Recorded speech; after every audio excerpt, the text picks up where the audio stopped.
Our second awardee of today is Rick Coffey, and Rick is connected with the furniture industry, and so he'll tell you more about that in the company that he runs. But one of the things that I love about his company is that they really make an effort to source from North Carolina, and they have a strong focus on sustainability. And he was describing his job and some of the things that they've been doing at the company, and it sounded like an IE through and through, and he may talk about that more, but even in his role overseeing all of that, you know that he's still an engineer at his heart.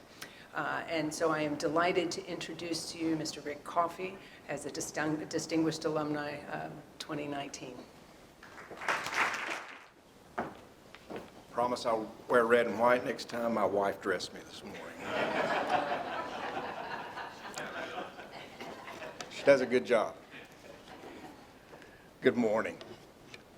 It's a great honor and privilege to be here today.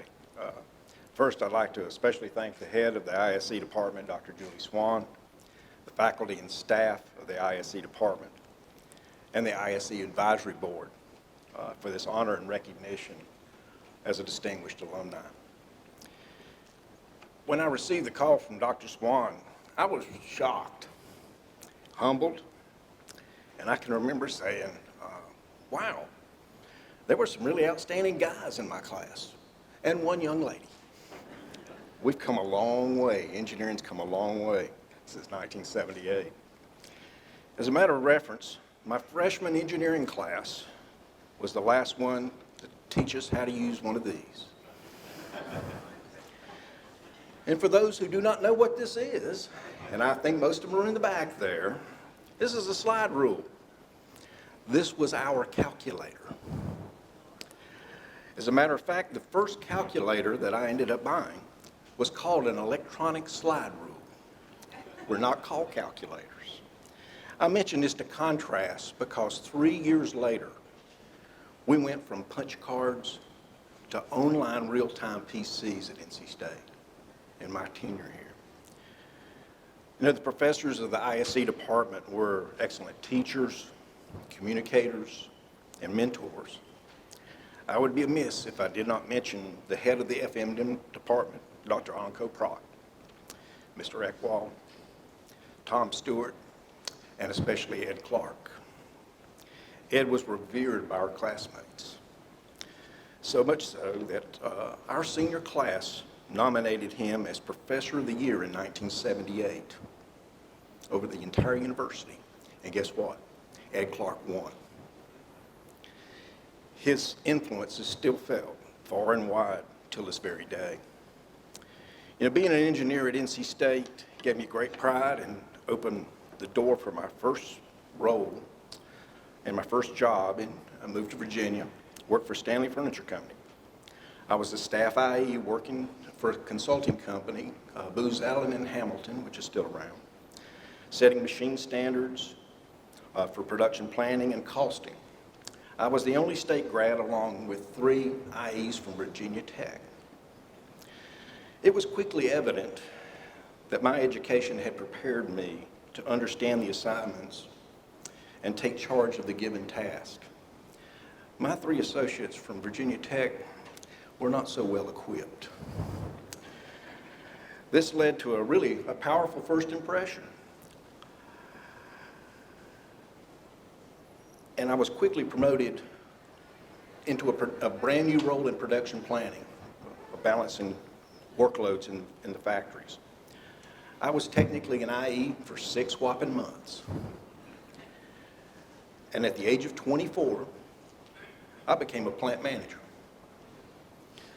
of the Dimension facility in Stanleytown, and when I was supplying components to 6 manufacturing facilities in Virginia and North Carolina. Also, we'll mention I went 2 years without a vacation.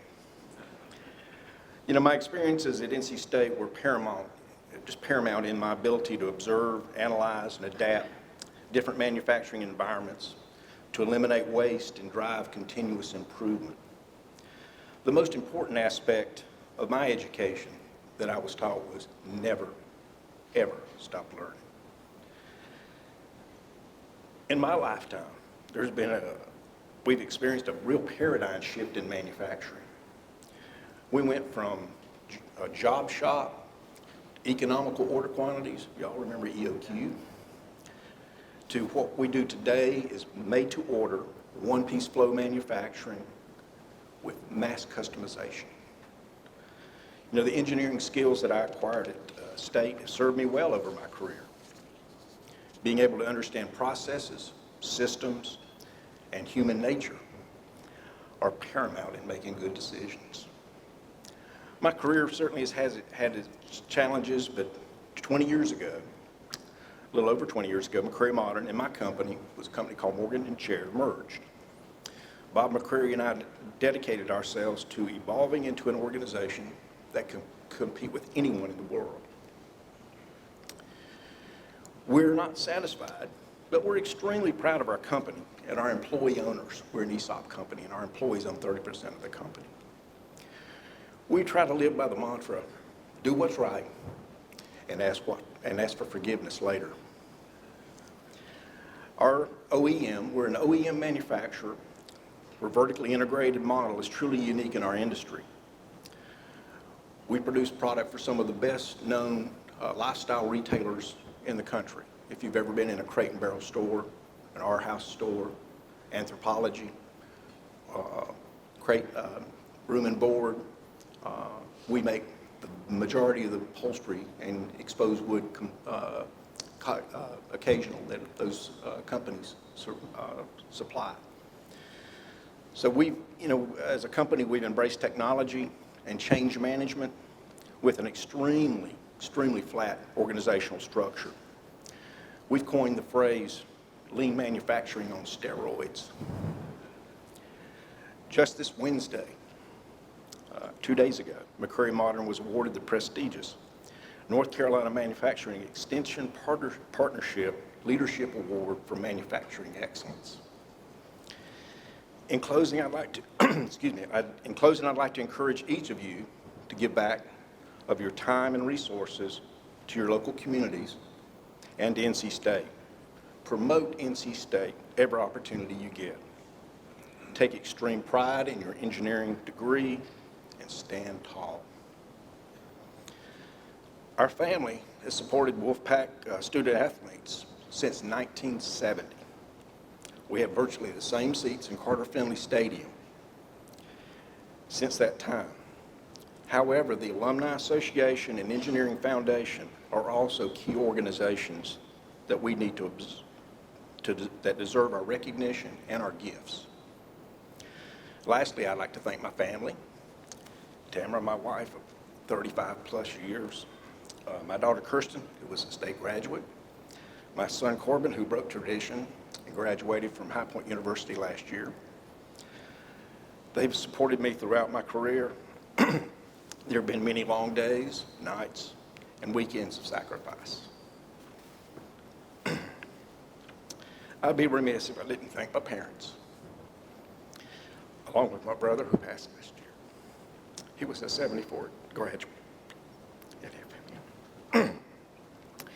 And my sister Keela, she was a 70 grad who played basketball for KL for 4 years. So you can see our family is red and white for life. Go Wolfpack!